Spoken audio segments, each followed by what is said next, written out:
बिस्मिल्लाहिर्रहमानिर्रहीम। अस्सलाम वालेकुम। एक गांव में एक साहिब की अपनी बीवी के साथ कुछ अनबन हो गई। अभी झगड़ा ख़त्म नहीं हुआ था कि किसी असना में इनके घर मेहमान आ गया। खामन ने उसे बैठक में बिठा दिया और बीवी से कहा कि फ़लाँ रिश्तेदार मेहमान आया है, इसके लिए खाना बनाओ। वो गुस्से में थी और कहने लगी कि ना तुम्हारे लिए कोई खाना है और ना ही तुम्हारे मेहमान के लिए। ये सुनकर वो बड़े परेशान हुआ कि लड़ाई तो हमारी अपनी है, अगर रिश्तेदार को पता चल गया तो ख्वाह मुख्वाह की बातें होंगी।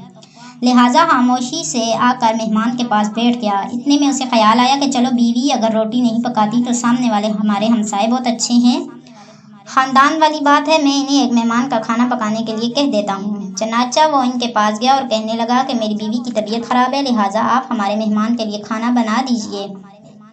उन्होंने कहा बहुत अच्छा, जितने आदमियों का कहें खाना बना देते हैं। वो मुतमईन होकर मेहमान के पास आकर बैठ गया कि मेहमान को कम अज़ कम खाना तो मिल जाएगा, जिससे इज्जत भी बच जाएगी। थोड़ी देर के बाद मेहमान ने कहा ज़रा ठंडा पानी तो ला दीजिए।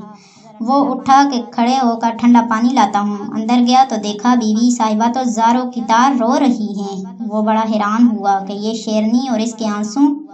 कहने लगा क्या बात है, इसने पहले से भी ज़्यादा रोना शुरू कर दिया। कहने लगी बस मुझे माफ़ कर दें। वो भी समझ गया कि कोई वजह ज़रूर बनी है। इसके खावन ने कहा कि बताओ आखिर तुम्हारे रोने की वजह क्या है, तुम में से क्यों रो रही हो। बीवी ने कहा पहले मुझे माफ़ कर दें, फिर मैं आपको बात सुनाऊंगी। खैर, इसने कह दिया कि जो लड़ाई झगड़ा हुआ है मैंने वो दिल से निकाल दिया है और तुम्हें माफ़ कर दिया है।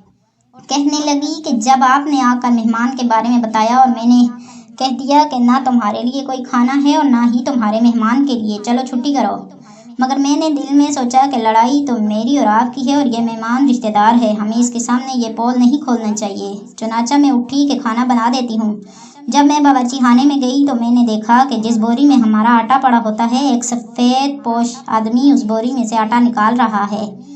मैंने ये मंजर देखा कि सहम गई और वो मुझे कहने लगा ए खातून, परेशान ना हो, ये तुम्हारे मेहमान का हिस्सा था जो तुम्हारे आटे में शामिल था। अब चूँकि ये हमसाए के घर ही पकना है, इसलिए वही आटा लेने के लिए आया हूँ। मुहतरम अजीज़ दोस्तों, इस वाक़ये से ये साबित होता है कि मेहमान बाद में आता है, जबकि अल्लाह ताला इसका रिज़्क़ पहले भेज देते हैं।